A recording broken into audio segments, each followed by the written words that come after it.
Ya pasamos a ver texturas esta semana. Así que, hola, hola, ¿cómo están? A los que van llegando recién. Bien, bien, voy a empezar entonces. Ya voy a compartir mi pantalla. Permítanme. Ya.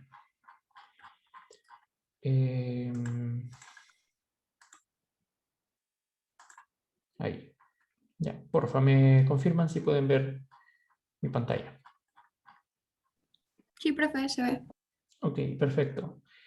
Bien, miren, la clase pasada nosotros estuvimos hablando acerca de proyecciones y transformaciones de vista. Dijimos finalmente, déjenme ponerles por aquí, dijimos finalmente que lo que uno termina teniendo cuando haces proyecciones, o sea, transformación de vista y proyecciones, cámara y proyección, es básicamente un par de matrices que se terminan multiplicando a los puntos de la geometría, ¿cierto? Entonces, en nuestros programas vamos a tener tres matrices en realidad. Son tres matrices las que se aplican sobre la geometría que uno tiene en la escena. La primera matriz es la matriz que se le conoce como matriz de modelo, pero básicamente son todas las transformaciones que se le aplican a un objeto en particular. ¿Ya? Todas esas transformaciones que hemos visto hasta ahora, rotaciones, traslaciones, reflexión, cualquier transformación que se aplique sobre algún modelo está en esta matriz que se le conoce como matriz modelo, y es la primera matriz que se aplica sobre los puntos. Una vez que uno transforma el objeto, uno aplica la transformación de vista para llevar todas las posiciones de los puntos a un sistema coordenado que tiene como referencia la cámara. Y finalmente, uno aplica la proyección, que es la última transformación en donde uno finalmente termina llevando todos los puntos de 3 dimensiones a 2 dimensiones. ¿Ok? Ya. Entonces, lo que vamos a ver ahora es una aplicación. Recording in progress. Una aplicación de la transformación de vista, que es cuando uno tiene el clásico comportamiento de un jugador de primera persona. ¿Ya? En el auxiliar ustedes han visto digamos, una pequeña parte de esto, ¿ya? Pero yo quería hacerlo de manera un poco más formal en la clase porque hay una derivación que uno puede hacer para cuando uno tiene una cámara de primera persona de manera general, ¿ya? Y lo vamos a ver justamente ahora. Entonces, la idea es la siguiente. La idea es que yo ya sé cómo construir una matriz de vista, ¿no? La matriz de vista yo la puedo construir utilizando tres parámetros, ¿cierto?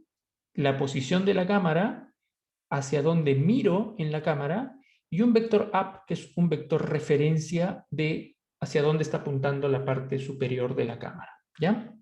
Entonces ahora vamos a hacer una aplicación en donde yo quiero determinar la posición, a dónde miro y el vector up, pero basados en que ahora yo soy un jugador de primera persona y quiero saber en todo momento si yo controlo esa cámara, cómo puedo ir computando esos valores de manera consecutiva. ¿Ya? Entonces, lo que vamos a hacer es, voy a utilizar mi pizarra para mostrarles algunas derivaciones que nosotros tenemos que hacer en este tipo de aplicación. Y les muestro un demo que tenemos en el repositorio. ¿Ya? Déjenme ver. Ya.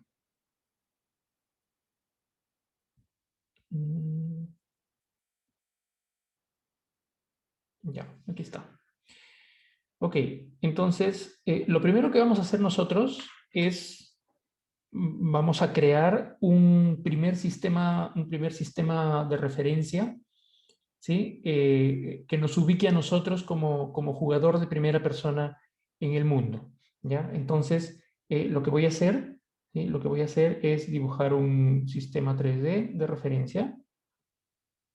Ok, este sistema va a ser el sistema X y Z. Ok, X y Z. ¿ya? Y voy a empezar, estos son coordenadas del mundo, ¿ya? Coordenadas del mundo. Y voy a empezar asumiendo que la posición de mi cámara, ¿ok? Asumiendo que la posición de mi cámara está aquí, por ejemplo, en el origen, ¿ya? Entonces voy a empezar asumiendo que la cámara, o sea, yo, que soy el jugador de primera persona, estoy ubicado en el origen, ¿de acuerdo? Y, y voy a tener entonces, ¿sí? Voy a tener entonces, yo como jugador de primera persona, estoy posicionado en un cierto lugar y lo que voy a hacer es, voy a mirar hacia un determinado punto, ¿ya? Voy a mirar hacia un determinado punto y eso va a definir obviamente un vector, ¿sí? Hasta este punto, ¿ya? Pero los parámetros para definir hacia dónde estoy mirando lo voy a definir en función de dos ángulos. Imagínense ustedes que ustedes fueran un jugador de primera persona, ¿sí? Entonces, los posibles movimientos que yo tengo como un jugador de primera persona es que yo pueda mirar a la izquierda, a la derecha, o que pueda mirar arriba o abajo, ¿ok? Entonces, en algún momento yo puedo estar mirando a cualquier punto del espacio, porque yo puedo moverme a la izquierda, a la derecha, arriba o abajo, entonces puedo tener en realidad cualquier grado de libertad en cualquier punto que yo pueda mirar, ¿ya? Entonces, voy a asumir que ese punto que yo estoy mirando es un punto general, pero, pero lo que voy a hacer es lo siguiente, voy a proyectar ese punto, ¿sí? Hacia abajo, ¿ya? Y lo que voy a tener es lo siguiente, ¿ya? El ángulo que forma yo como visor con respecto a este punto y el eje X, ¿ya? Ese ángulo, que es como el ángulo que yo haría si me muevo izquierda-derecha, ¿cierto? Ese ángulo le voy a llamar yo, ¿ok? Se conoce generalmente así, como yo, ¿ya? IAW, ¿ok? Y el ángulo de elevación, el ángulo de si estoy mirando arriba o abajo, a ese ángulo se le llama pitch, ¿ya? Y sería este ángulo de aquí, ¿cierto? ¿Sí? Este ángulo de aquí va a ser pitch, ¿de acuerdo? ¿Sí? Entonces, el ángulo que me dice si yo me muevo izquierda o derecha es Joe y el ángulo que me dice si me muevo arriba o abajo es pitch, ¿de acuerdo? Ahora yo quiero saber, dada la posición de la cámara, porque esto es ya la configuración, dada la posición de la cámara y dado el ángulo Joe y el ángulo pitch, quiero saber cuál es el lugar hacia donde estoy mirando, ¿ok? Y entonces eso es lo que vamos a derivar ahora. Lo primero que yo voy a asumir es que este vector, que yo voy a llamar el vector h, que está aquí, o sea, el vector formado por la cámara y el punto que estoy mirando, ¿ya? Ese vector h ya está normalizado, ¿ya? Ya está normalizado, por lo tanto, la magnitud de h es 1, ¿sí? Eso me facilita mucho las cosas porque vamos a ver ahora que yo puedo utilizar ese valor de la magnitud de ese h como 1 y no tengo que utilizar tantos números en la derivación, ¿ok? Entonces, yo quiero saber lo siguiente.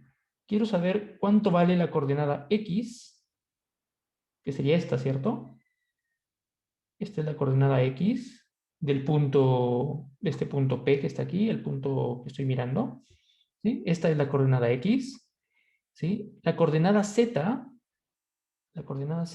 es esta de acá, ¿sí? Y la coordenada y es claramente la altura, ¿no? ¿Sí? Esta es la coordenada y. ¿De acuerdo? Entonces, miren, ¿sí? Dado Joe, dado pitch, y sé que el vector h tiene norma 1, tiene magnitud 1, ahora yo quiero hallar cuáles son las coordenadas de este punto P. Quiero hallar x, quiero hallar y quiero hallar z. ¿De acuerdo? Entonces, vamos a hacer uso de un poquito de trigonometría, ¿sí? Primero, miren, lo más fácil. Lo más fácil, me puedo dar cuenta que y, ¿sí? Me puedo dar cuenta que I es hipotenusa h multiplicada por seno de pitch, ¿cierto? Y como h tiene hipotenusa o tiene valor 1, entonces h es simplemente el seno de pitch, ¿ya? Pitch y yaw son ángulos, así que I es básicamente el seno de pitch, ¿sí? ¿De acuerdo? ¿Sí? Ya, una cosa más. Miren, esta línea que voy a dibujar abajo, la voy a dibujar con color rojo, ¿ya? Esta línea que voy a dibujar aquí abajo, esta, ¿sí? Representa el coseno de pitch, ¿de acuerdo? Entonces, esa línea que está ahí, lo voy a colocar por acá, es el coseno de pitch, ¿sí? Esta línea es el coseno de pitch. Si esta línea era el seno de pitch, esta línea es el coseno de pitch, ¿de acuerdo? Fíjense que el coseno de pitch es la hipotenusa de los triángulos que están formando la coordenada x por este lado y a la coordenada z por el otro lado con respecto al ángulo Joule, ¿sí? Entonces, si yo quiero encontrar x, por ejemplo, ¿sí? X, la coordenada x, que es esta de acá, es el coseno de Joule multiplicada por la hipotenusa de ese triángulo, y la hipotenusa de ese triángulo es coseno de pitch. Entonces, x es, ¿sí? X es coseno de Joule multiplicada por coseno de pitch. ¿De acuerdo?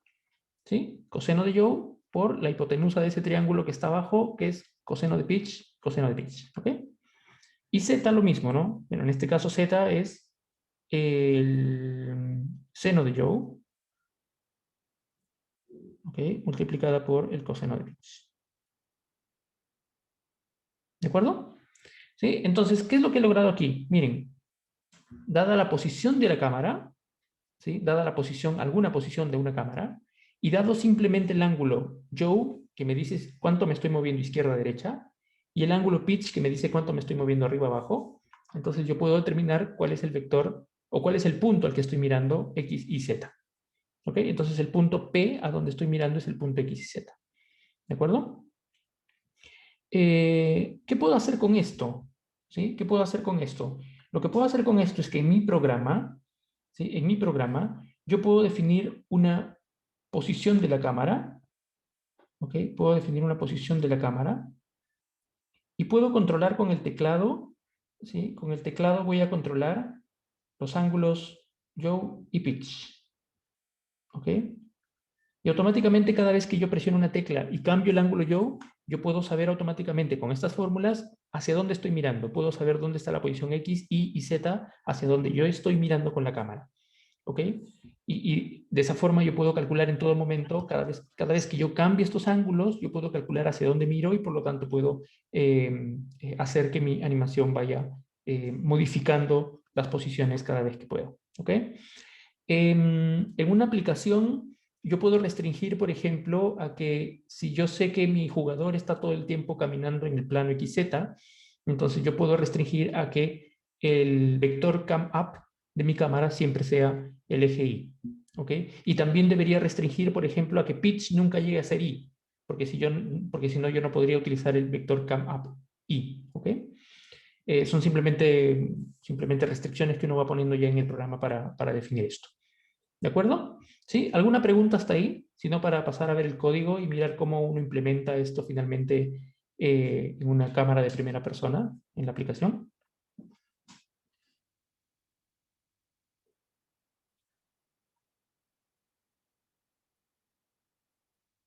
¿Sí? Déjenme ver el chat. Todo ok.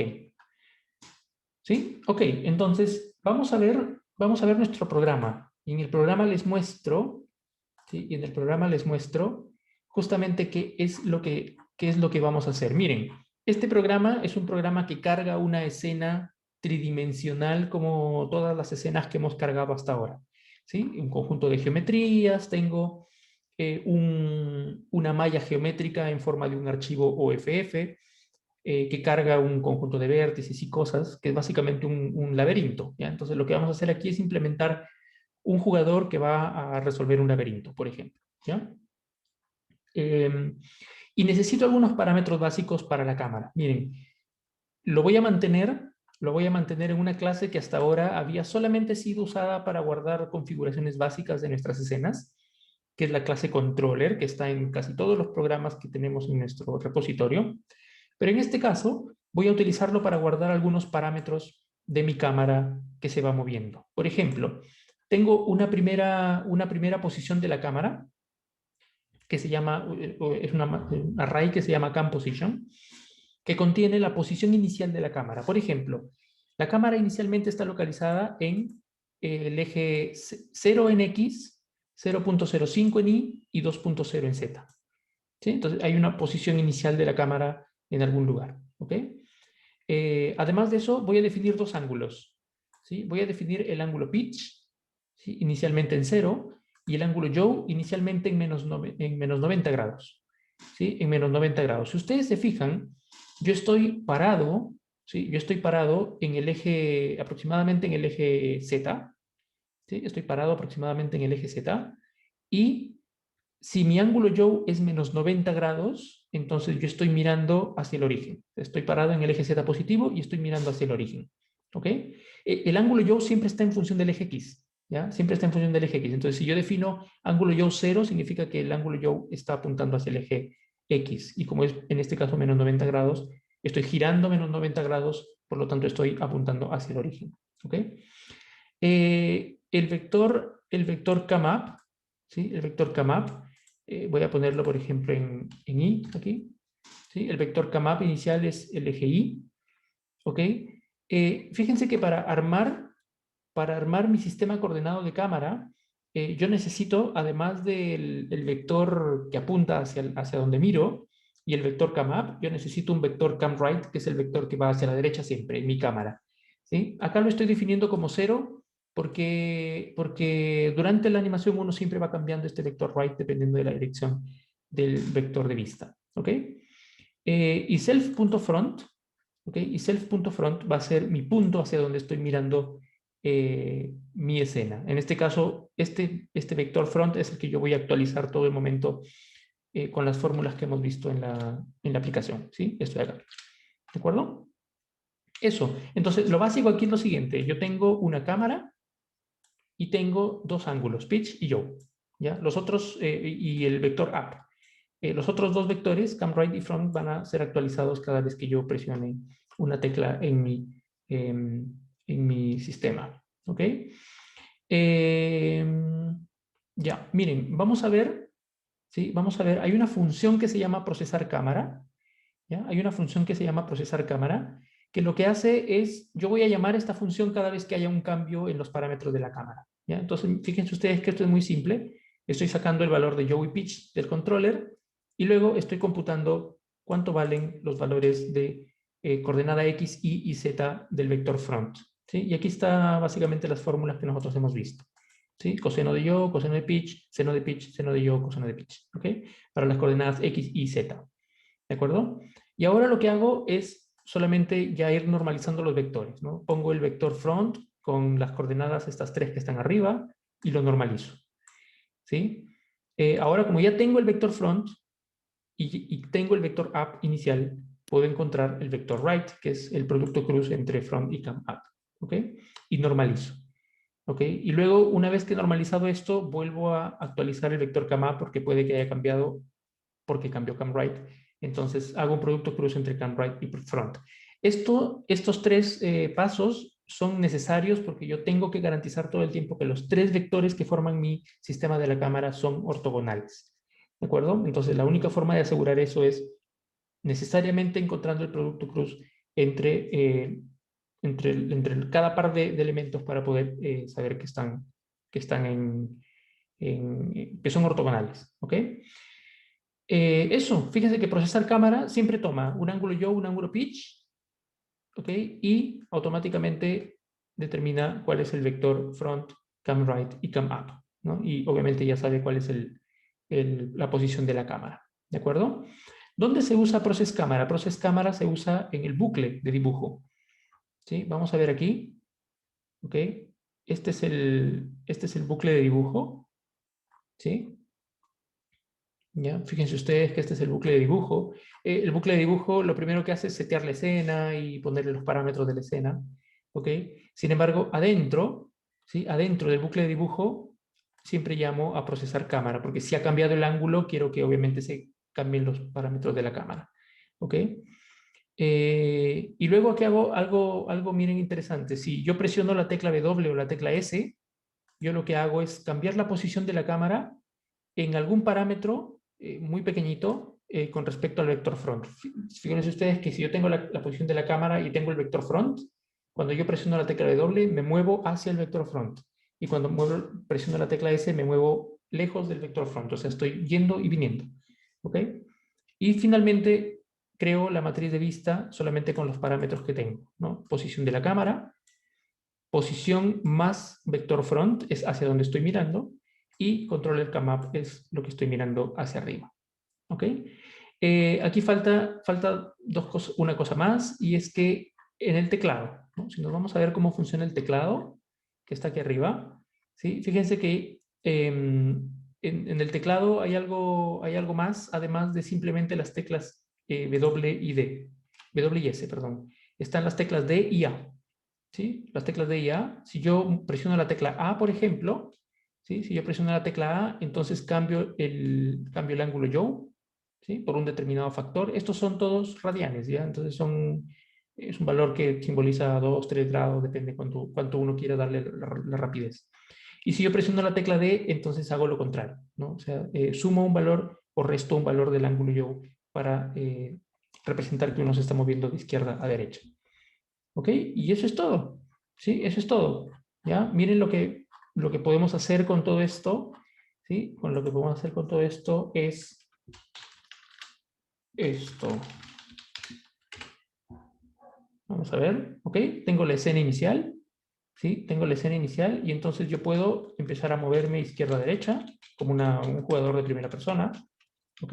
Pero además puedo adelantar, avanzar en mi escena y puedo seguir yendo de derecha a izquierda y seguir adelantando. La velocidad de la animación va a depender claramente de diferentes factores, ¿no? Va a depender de la rapidez del procesador, por ejemplo, va a depender de la rapidez del GPU, y en este caso, como yo estoy proyectando en Zoom, por eso es que la animación se ve bastante más lenta de lo que parece, ¿ya? Sin embargo, esto, por ejemplo, ahorita también, si se dan cuenta, está corriendo a 500 FPS, pero generalmente mi GPU soporta hasta 3000 FPS en esta animación, ¿ya? Y uno no debería tener estos. ¿Ok? Eso. Uno podría incorporar, por ejemplo, pitch para que si uno presiona otro par de teclas, entonces uno vaya hacia arriba, ¿no? Hacia arriba o hacia abajo. Generalmente eso uno lo hace en un juego con el mouse, ¿no? El mouse, si uno mueve de la derecha a la izquierda, uno se mueve hacia la derecha a la izquierda, y si uno va hacia arriba y hacia abajo, entonces la cámara va moviéndose también hacia arriba y hacia abajo. ¿Ok? Eh, eso. ¿Preguntas? ¿Alguna pregunta hasta ahí?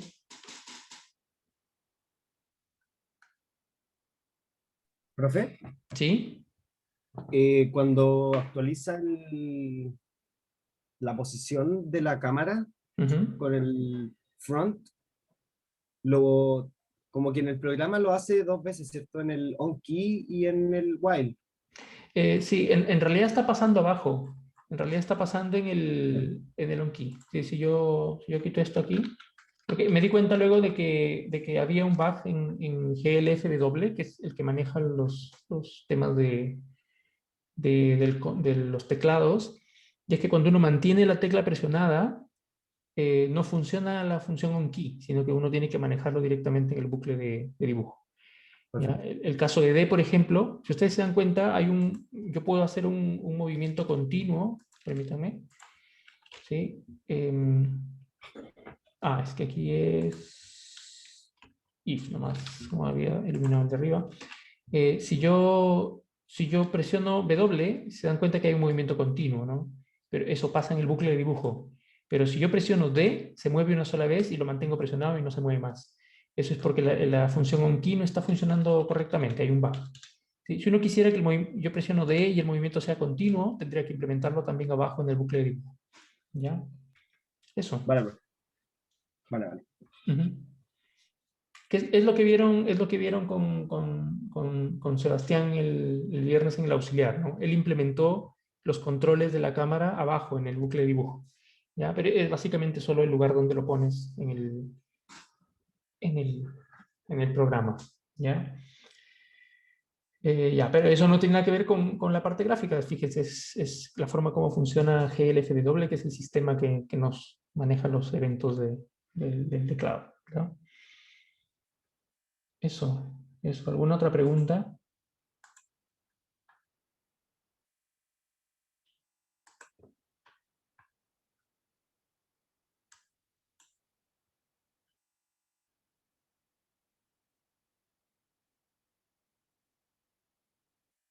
Ok, si no hay preguntas,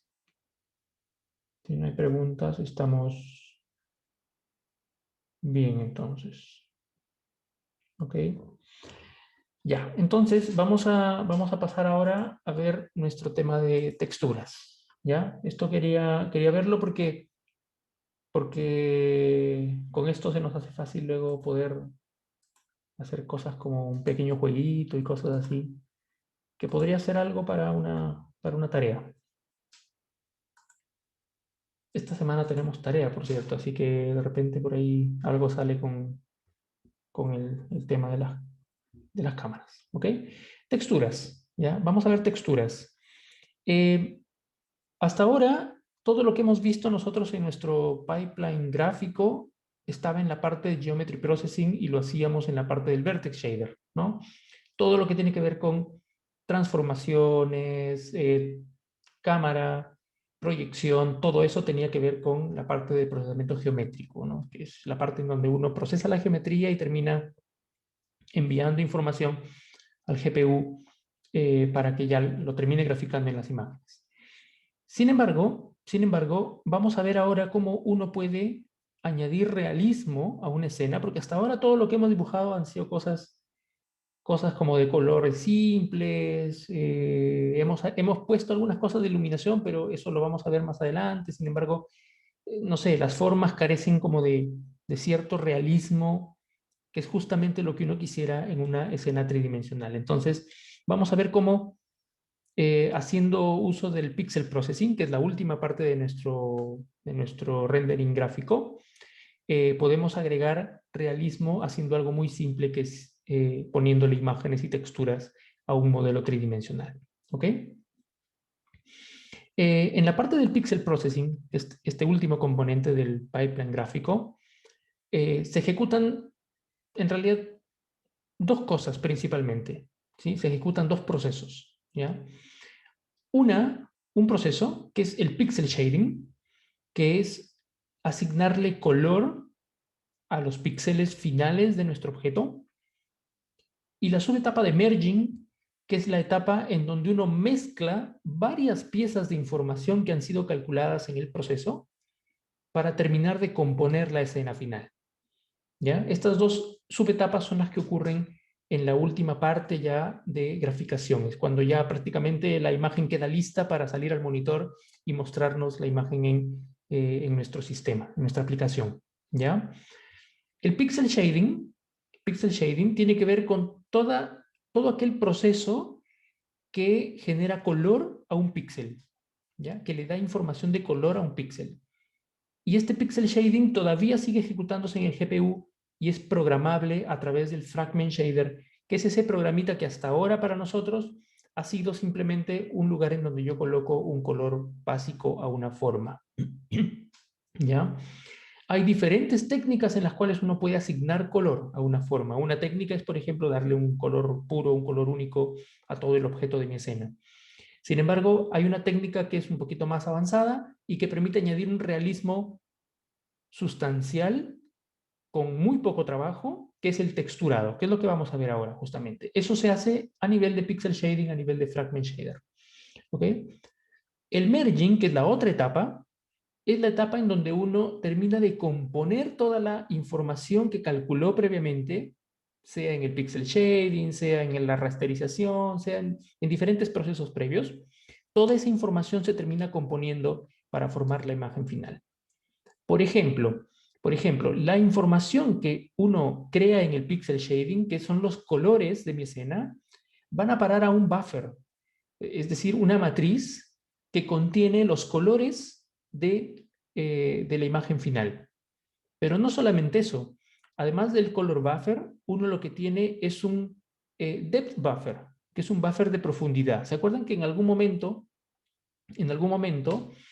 alguien preguntó acerca de qué pasa si yo dibujo las escenas, por ejemplo, una detrás de otra? ¿Cómo sabe OpenGL que hay un objeto que está detrás de otro, para dibujar claramente el objeto que está adelante y no dibujar los píxeles del objeto que está atrás.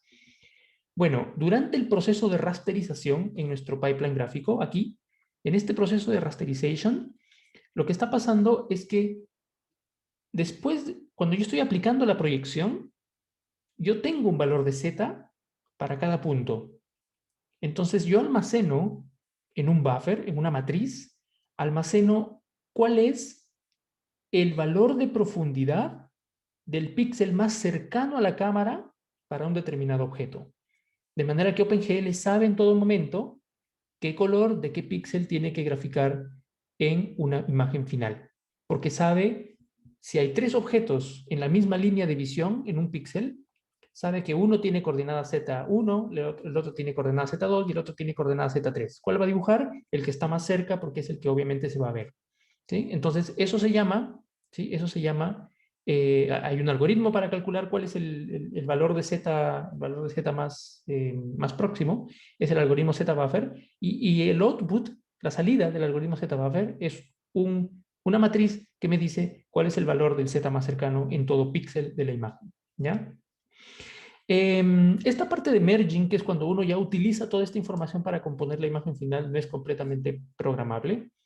Se puede configurar con algunas llamadas de OpenGL que son básicas, ¿no? Como por ejemplo activar o desactivar el Z-buffer, como por ejemplo guardar la información del Z-buffer, porque uno puede guardar la información del depth-buffer, por ejemplo, en una imagen y cosas por el estilo. ¿Sí? Pero uno no lo implementa, o sea, uno no programa directamente esta etapa de merging, ¿ya? Sino que se hace de manera casi automática. ¿De acuerdo? Bien, entonces vamos a empezar a hablar de la parte en donde ya aplicamos una textura a un objeto, ¿ya?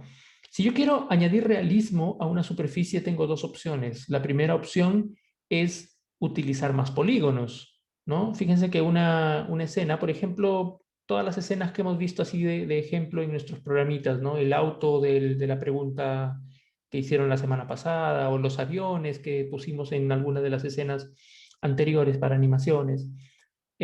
Todas esas escenas estaban basadas en polígonos, ¿ya? Y si uno quiere tener más realismo, uno lo que podría hacer claramente es tener polígonos más finos, polígonos más pequeños, que hagan que la geometría se parezca cada vez más al objeto que uno quiere modelar. Sin embargo, eso complica muchas veces el trabajo con una escena, porque mientras más grande es un objeto, más datos tiene y por lo tanto más procesamiento requiere.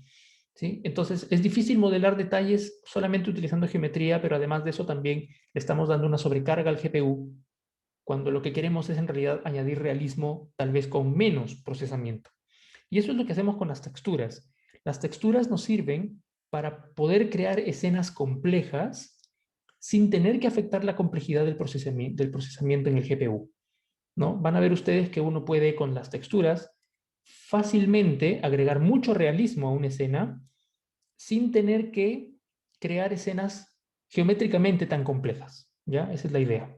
Y como hay un soporte eficiente en hardware, porque el GPU trabaja de manera nativa, imágenes y cosas como matriciales, entonces vamos a ver que uno está ganando mucho realismo con muy poco. El trade-off entre realismo y cómputo es realmente bastante grande cuando uno le añade texturas a una escena, ¿ya?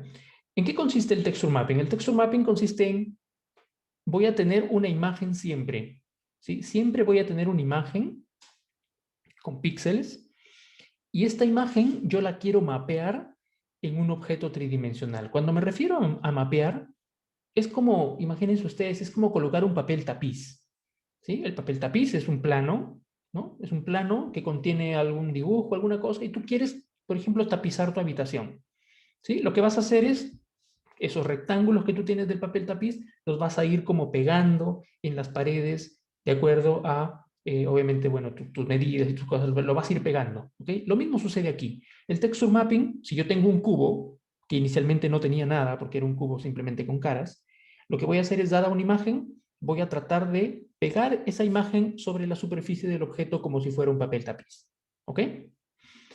¿Y cómo se hace eso? Para hacer eso, lo que tengo que hacer es encontrar una correspondencia entre la imagen que yo quiero mapear y la geometría del objeto.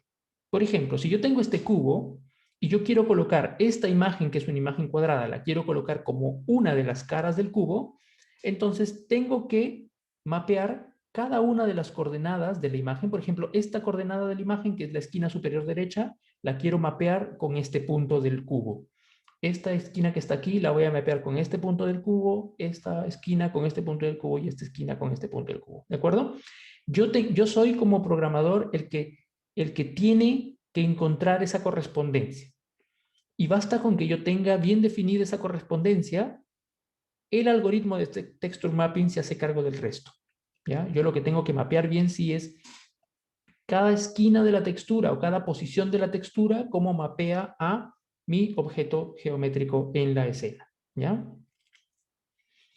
¿De acuerdo? Ahora, ustedes pueden ver de que uno no necesariamente, porque la textura va a ser un cuadrado, un rectángulo, ¿no? Porque es una imagen.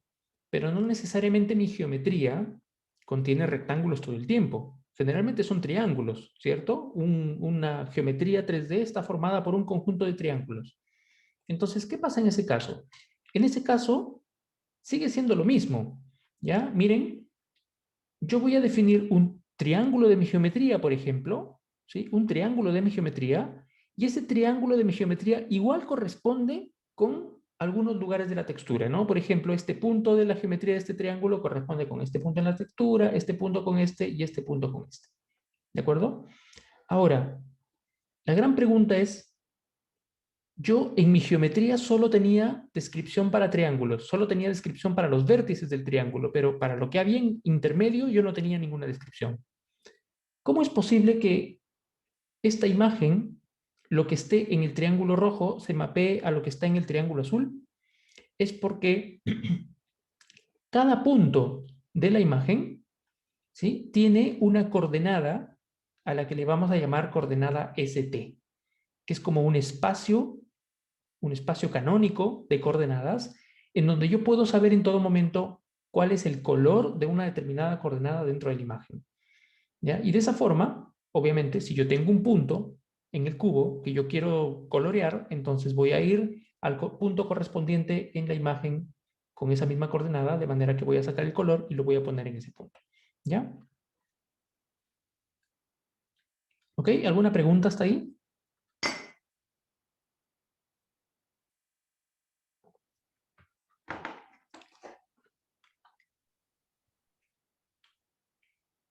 Ninguna.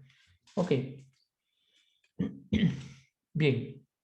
Para que yo pueda hacer un mapeo de una imagen a un objeto 3D, necesariamente lo que necesito es tener una parametrización, porque fíjense ustedes que estas coordenadas ST, ¿sí?, estas coordenadas ST no son otra cosa que parámetros, ¿sí?, parámetros que me indican aproximadamente dónde tengo que ir a buscar un determinado color a la textura. ¿Sí? Cuando uno tiene un modelo complejo, por ejemplo, supongamos un rostro humano, ¿sí?, cuando tenemos un modelo complejo, yo lo que quisiera es que ese modelo complejo, cada punto de ese modelo complejo, se mapee a algún punto de un plano. ¿Por qué? Porque luego ese plano va a contener colores porque va a ser una imagen. ¿Sí? Entonces, cuando yo tengo un modelo general, un modelo compuesto, ¿sí?, generalmente debo establecer una parametrización. ¿Ya? Una parametrización significa que tengo que encontrar una correspondencia entre el objeto tridimensional y alguna representación planar. ¿Ya? A esa parametrización se le conoce generalmente como parametrización UV. UV, ¿ya? UV, ¿ok? Y encontrar la parametrización en realidad es un problema difícil, ¿ya? Y es un problema que nosotros no vamos a tratar claramente, pero lo que quiero que entiendan y sepan es eso, que cuando uno va a construir un objeto tridimensional con textura, lo que uno hace es mapear ese objeto tridimensional a una parametrización UV que contiene solamente coordenadas en dos ejes, porque es una imagen, ¿sí?, y que permite mapear puntos geométricos a una determinada imagen para para mapear una textura. ¿Ya? ¿Ok? Entonces, ¿qué cosa es una textura? Una textura es una imagen, ¿de acuerdo? Es una imagen. En un programa, ahora lo que sí vamos a tener que tener en cuenta es que necesito una forma de cómo leer una imagen. ¿ya? Y para eso necesito utilizar alguna librería especial, algún paquete especial de Python en este caso, que me permita leer imágenes en cualquier formato. Yo podría tener la imagen en JPG, en PNG, en BMP, o sea, sin importar cuál es el formato de la imagen, yo debería poder tener esa facilidad en algún programa, ¿de acuerdo? Y otra cosa más es que esa imagen que yo leo es una imagen que va a ser enviada al GPU. Es el GPU el que va a administrar cómo yo accedo a esa imagen y va a estar controlada por OpenGL. ¿Ok? ¿Alguna terminología? Los píxeles dentro de una textura ya no se llaman píxeles, se llaman texels em, digamos, en la nomenclatura de la computación gráfica. ¿Ok? Y otra cosa más, la textura, ¿sí? La textura ya no tiene un espacio de coordenadas basado en el tamaño de la imagen. Yo puedo tener una imagen de 256 por 256 o puedo tener una imagen de 512 por 512. Entonces, fíjense ustedes lo complicado que sería poder ajustar una determinada imagen si es que yo hago que la imagen dependa del tamaño, si es que hago que la textura dependa del tamaño. Entonces, para hacer que la textura no dependa del tamaño de la imagen, lo que vamos a hacer es que las texturas tienen un sistema coordenado especial en 2 dimensiones que va en el rango siempre de 0 a 1. De tal manera que, por ejemplo, si yo digo coordenada 0 de altura, es la esquina superior de la imagen, y la coordenada 1 es la esquina inferior. Si yo digo coordenada 0 por la izquierda, es el punto en la izquierda de la imagen. Si yo digo coordenada 1 en esa dirección, me estoy refiriendo al punto de la derecha. Por lo tanto, la imagen siempre está determinada por coordenadas entre 0 y 1. ¿Sí? Y va desde 0, 0 hasta 1, 1 sus coordenadas. ¿Sí? A este espacio también se le llama UV o espacio ST. ¿De acuerdo? Y uno siempre va a determinar las coordenadas de una textura con coordenadas normalizadas en 0, 1. Fíjense, incluso sin importar que la imagen sea rectangular, porque la imagen podría ser rectangular. ¿Ya? Si la imagen es rectangular, igual, las coordenadas siempre van de 0 a 1 en una dimensión, de 0 a 1 en la otra dimensión. ¿Ya? ¿Ok? Ahora, ¿recuerdan ustedes que les dije uno tiene que mapear qué coordenadas de la textura corresponden con qué coordenadas en la geometría? Bueno, uno lo hace eso ya a nivel de código. ¿Sí? A nivel de código, ¿sí? A nivel de código, las coordenadas de textura son una propiedad más de los vértices de mi geometría. ¿Sí? Las coordenadas de textura son una propiedad más de los vértices de la geometría. Entonces, por ejemplo, si yo quisiera definir para una determinada cara de un cuadrado, por ejemplo, ¿sí? En este caso en 2 dimensiones, para una determinada cara de un cuadrado, yo voy a definir las coordenadas de la imagen, ¿no? Por ejemplo, para este punto, para este vértice, le corresponde la coordenada de la imagen 0, 0. ¿Ok? Para el siguiente punto le corresponde la coordenada de la imagen 1, 0. Para el siguiente punto 1, 1, para el siguiente punto 0, 1. Fíjense que todas las coordenadas de la imagen están en coordenadas normalizadas de 0 a 1. ¿Sí? Y de esa forma yo digo, este vértice es con este punto, este vértice es con este punto y así. ¿Ok? Ahora, fíjense que uno solamente pone las coordenadas de las esquinas de la imagen. Y con eso basta para que se dibuje toda la imagen en la cara cuadrangular que tengo ahí. ¿Por qué? Porque los valores intermedios se interpolan. ¿Sí? Los valores intermedios de estas coordenadas de textura se interpolan de manera que finalmente yo puedo ir a sacar cualquier color presente en la imagen en cualquier coordenada interpolada de mi geometría. ¿Ok? Como las coordenadas de textura están en los vértices, estas coordenadas de textura van a ir a parar primero al vertex shader. ¿Sí? Van a ir a parar al vertex shader. Sin embargo, el vertex shader no va a hacer nada con estas texturas, con estas coordenadas. Simplemente va a hacer un bypass. ¿Sí? Van a llegar las coordenadas al vertex shader, se van a interpolar a través de OpenGL y luego van a ir a parar al fragment shader, que es en donde finalmente yo sí voy a utilizar las coordenadas de textura para ir a sacar el color correspondiente de la imagen y colocarlo en donde corresponda. ¿Ya? Eso. ¿Alguna pregunta hasta ahí?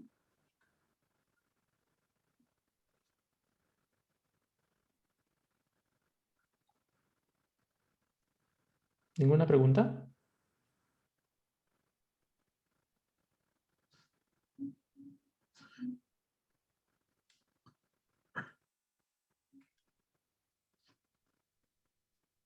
Ok. Bien, miren, ¿cómo luciría ahora un vertex shader, un shader de vértices, cuando yo le envío coordenadas de textura? Yo voy a tener, por ejemplo, bueno, mi matriz de transformación para los puntos. Tengo un vector de 3 dimensiones que recibe la posición de los puntos, y ahora voy a recibir un vector de 2 dimensiones que recibe las coordenadas de textura. ¿Sí? Un vector de 2 dimensiones porque solo tengo coordenadas de imagen 0, en la coordenada 0, 1. Y lo que voy a hacer es crear ahora una variable de salida para las text chords. Básicamente lo que voy a hacer es recibir las text chords y copiarlas a una variable de salida, tal que esa variable de salida va a ser utilizada en el fragment shader. Entonces fíjense que en el fragment shader ahora yo recibo las coordenadas de textura que vienen del vertex shader, ¿sí? Y ahora, ¿sí? Ahora voy a hacer uso de un objeto que se llama sampler 2D, que no es otra cosa que un objeto que samplea píxeles desde una textura. ¿Sí? Samplea píxeles desde una textura. Vamos a ver luego en el programa, cuando veamos nosotros nuestra práctica, vamos a ver en el programa que este sampler 2D se asocia a la imagen que yo leí en mi programa principal. ¿Sí?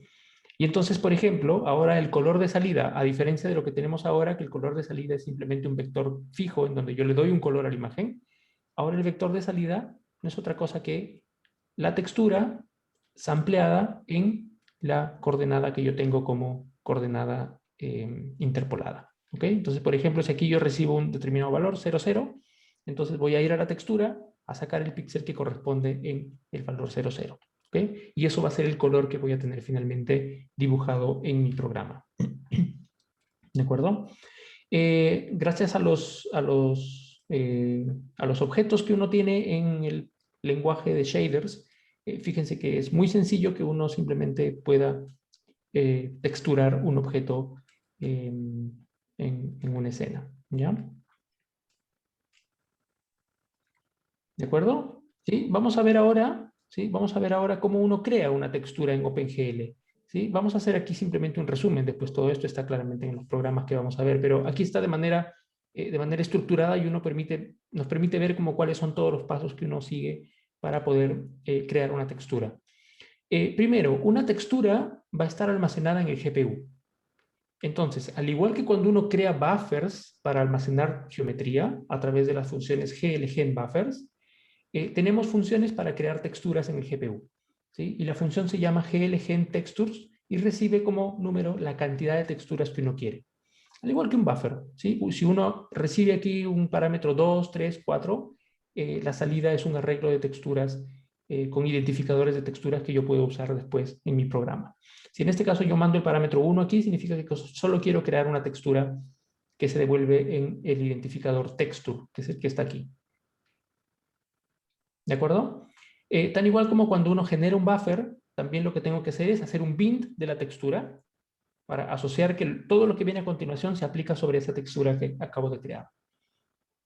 Cuando uno tiene texturas, a diferencia de los buffers, uno sí tiene que configurar algunos parámetros de esa textura. ¿Ya? Por ejemplo, algunos parámetros de esa textura son este parámetro que es el texture grab, ¿sí? El parámetro texture grab es cómo se va a comportar mi textura si es que yo tengo coordenadas de textura que son más grandes, ¿sí? Más grandes que 0, 1, porque eso puede pasar. ¿Ya? Vamos a ver luego que hay casos específicos en donde uno puede tener valores de textura que son más grandes que 0 y 1, valores más grandes que 1 en todo caso. ¿Sí? Y por ejemplo, ¿qué le digo aquí? Lo que le digo es que este parámetro glRepeat significa que si yo tengo un valor de textura más grande que 1, lo que voy a hacer es repetir la textura desde el punto más allá de 1, ¿no? O sea, por ejemplo, si yo tengo el punto 1.5, significa que voy a repetir la textura más allá de 1, ¿no? Y es como tener digamos, un tile, ¿no? Una especie de, como cuando uno va colocando como rosetas, ¿no? En un espacio. ¿Ya? Es simplemente parámetros que me dicen qué tengo que hacer cuando yo tengo valores de textura que son más grandes que uno, y para eso sirve el parámetro GLTextureWrap.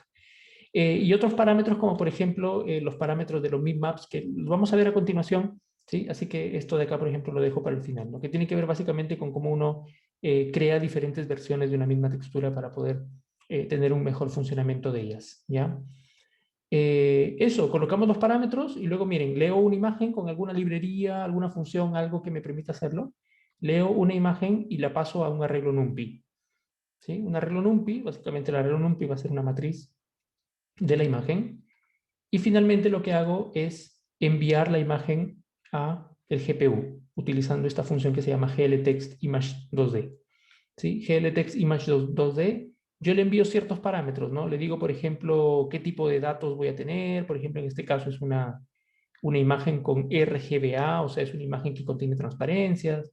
Le doy el tamaño de la imagen, cuántas filas, cuántas columnas.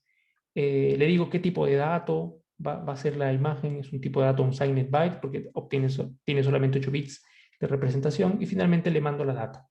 ¿Sí? Entonces fíjense que hay una función que me permite mandar la información, así como había la función glBufferData que me permite enviar la información a los buffers de geometría. También existe esta función que me permite enviar la textura al GPU. ¿Ok? ¿Sí? Y esto es, por ejemplo, ¿sí? Un ejemplo, yo puedo tener una textura que almacena todos los datos de todas las caras de un cubo de un dado, ¿sí? Que es justamente la animación que tenemos en nuestro repositorio. ¿Sí? Si yo quiero mapear ahora las texturas en cada uno de los vértices del cubo, yo lo que voy a hacer es, en cada posición cada posición de las caras de los vértices, colocar las coordenadas de texturas que corresponden con ese punto. Por ejemplo, el número 4 que está aquí, ¿sí? Sus coordenadas son estas en 3D, pero las coordenadas de textura que voy a utilizar son estas, ¿no? 1/2, 2/3, ¿no? Es este punto, 1/2, 2/3. 1, 2/3 es este punto, 1, 2/3, ¿sí? 1, 1/3 es este punto, y 1/2, 1/3 es este punto. Fíjense que estoy colocando cada uno de los puntos de esta parte de la imagen dentro de una cara de un cubo. ¿De acuerdo?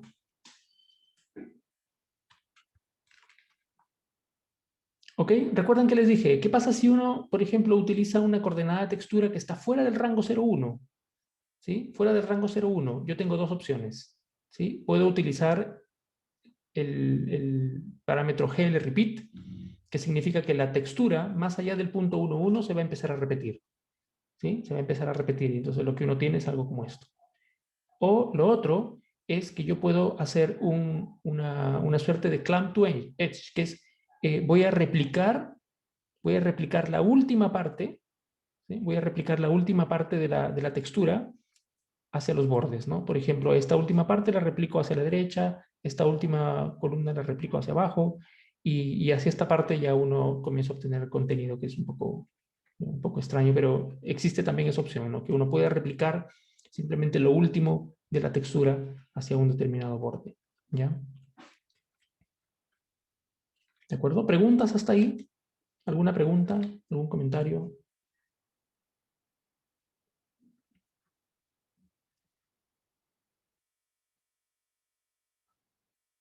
Profe, ¿Sí? ¿qué significado tienen la S y la T que están al lado de Texture Wrap? ¿Recuerdan ustedes que dijimos que el parámetro, el sistema coordenado de las imágenes, de la textura, están parametrizados en 2 dimensiones? ¿Sí? Se le llama el espacio ST o el espacio UV. ¿Sí? Entonces, acá cuando uno dice glTextureWrap S, es una de las direcciones, la dirección X, y glTextureWrap T es la otra dirección, la dirección Y. Entonces uno puede controlar, por ejemplo, solo quiero que se repita en una dirección, pero quiero que se haga clamp to edge en la otra. Entonces uno tiene como, es independiente lo que yo hago en una dirección y en otra dirección de la textura. ¿De acuerdo? Perfecto, profe. Ok. ¿Alguna otra pregunta? ¿Hay algo en el chat? Vamos a ver. David nos dice lo de extender la textura, ¿para qué se hace? Solo para evitar errores de vista. Ya, miren, lo que pasa es que en los software modeladores, ¿sí? En los software modeladores, uno emplea, no sé, Blender, uno emplea 3D Studio Max o Maya, son diferentes software modeladores. En esos softwares uno termina componiendo un objeto, por ejemplo, y creando imágenes, ¿no? Para componer los objetos. Entonces, en algunas ocasiones, cuando uno va a hacer la parametrización de las imágenes hacia los objetos, que es lo que hacen estos softwares, al momento de exportar los objetos, ¿sí? Uno termina teniendo valores de textura exportados que no necesariamente están en el rango de 0 a 1, ¿sí? Por errores de precisión, por errores de... Puede existir diferentes factores por los cuales un valor de textura comienza o se sale del rango de 0 a 1. Entonces, uno tiene que tener forma de cómo soportar, qué cosa hacer con esas coordenadas de textura, porque si no tu programa no sabría qué hacer con una coordenada de textura 1.1, por ejemplo, ¿sí? Entonces, una forma fácil de cómo lidiar con eso en OpenGL es que tú simplemente le digas al programa, oye, mira, si encuentras una coordenada fuera del rango 1.1, fuera del rango 0.1, entonces aplica un repeat o aplica el clamp to edge, depende de qué es lo que quieras hacer, ¿ok? Eso lo hace OpenGL para permitirte que tú puedas tener control de coordenadas que están fuera del rango 0.1 cuando la geometría no ha sido creada por ti, sino que la geometría ha sido creada en un software modelador, en alguna otra circunstancia en donde tú no sabes cómo viene esa data. ¿Ya? Lady Esquivel nos dice, en el caso del dado, si se aumenta el tamaño, ¿la interpolación funciona igual o se alarga la imagen de referencia? Muy buena pregunta. Miren, ¿qué pasa, por ejemplo, aquí, no? ¿Sí? ¿Qué pasa aquí? Fíjense que las coordenadas de textura definen qué parte de la imagen yo tomo para el objeto, ¿de acuerdo? ¿Sí? Ahora, imagínense que yo escalo el objeto al doble de tamaño. ¿Sí? Si yo escalo el objeto al doble de tamaño, las coordenadas de textura siguen siendo las mismas. Lo que va a pasar en ese caso es que, imagínense ustedes como que la imagen de textura fuera un parche elástico, ¿ya? Es un parche elástico, entonces cuando tú lo pones en el objeto de manera original, lo ves de una forma, ¿sí? Si tú agrandas la cara del objeto en donde está ese parche que tú colocaste, claramente lo vas a estirar, o sea, es como que la imagen se va a estirar y de nuevo va a calzar en esa parte, en ese cuadrado en donde tú lo estás poniendo, ¿sí? Eso genera un riesgo, ¿no? Obviamente, genera un riesgo. Si tú agrandas mucho el objeto y la textura no tenía una buena resolución, lo que vas a comenzar a ver es lo que pasaría si tú tienes un parche y lo alargas demasiado, las cosas se comienzan a deformar, ¿cierto? Entonces, cuando tú tienes una imagen que tiene una cierta resolución de textura y tú la pones en una parte del objeto que es demasiado grande, demasiado ancha, lo que vas a comenzar a ver es que los redondos, por ejemplo, de este dado van a comenzar a deformarse, ¿sí? Pero lo mismo exactamente pasa cuando tú achicas mucho el objeto. Porque cuando tú achicas mucho el objeto, puede ser que la imagen tenía una buena resolución, pero al achicarla tanto para hacerla caber dentro de un rectángulo tan pequeño o de un cuadrado tan pequeño, también los objetos comienzan a deformarse, ¿sí? Entonces ahí justamente hay un problema, que lo vamos a ver algunas slides más adelante, que es el problema de qué pasa cuando se deforman demasiado las texturas cuando ya uno los coloca en cosas muy pequeñas o en cosas muy grandes, ¿ya? Pero a lo que voy es que OpenGL lo hace. O sea, OpenGL coloca la textura donde tú le digas. Si le dices que lo haga sobre una parte pequeña, lo haces, y en una parte grande lo hace. El problema es que la textura va a comenzar a verse mal, ¿sí? Y algo tiene que hacer uno para poder lidiar con ese tipo de problemas, ¿ok?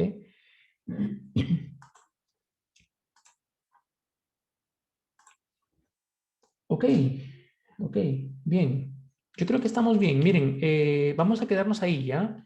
Vamos a quedarnos ahí y justamente nos tocaba ver esos dos problemas que Lady nos preguntó por el chat, ¿sí? Vamos a ver luego qué pasa cuando uno tiene una imagen de baja resolución y lo coloca sobre un objeto, o qué pasa cuando la imagen es de muy alta resolución y quieres colocarlo sobre una parte chica del objeto. Vamos a ver cómo se maneja eso ya a nivel de OpenGL, ya con algunos de los problemas que generan y esas cosas. Eso lo terminamos de ver el día jueves, que es algo cortito, ¿sí? Nos quedarán como 7 u 8 slides. Y pasamos a ver el código y vamos a hacer una nueva animación en un programa en donde les voy a mostrar cómo uno puede con texturas, ¿sí? Ahora tener objetos y escenas que son claramente bastante más realistas y mejores de lo que hemos tenido hasta ahora. ¿Ok? Eso lo vemos el día jueves entonces. Y eso, no se olviden que tenemos entrega de tarea este viernes, así que si tienen preguntas, dudas, no duden en escribir en el foro, contactarnos y ya saben que estamos dispuestos a poder ayudarles en lo que sea. ¿Ok? Eso, muchas gracias por venir a la clase. Nos vemos entonces el día jueves a las 8:30. ¿Ok? Cuídense. Bye bye. Gracias, profe, que esté bien. Chao, gracias a ustedes. Cuídense. Chao, profe, gracias. Chao, chao, cuídense. Agustín, ¿es posible que den más plazo para la tarea? Depende. Vamos a ver cómo va todo hasta el día jueves. ¿Ya? Vamos a ver cómo va todo hasta el día jueves. Depende de eso. ¿Ok? Cuídense. Chao, chao.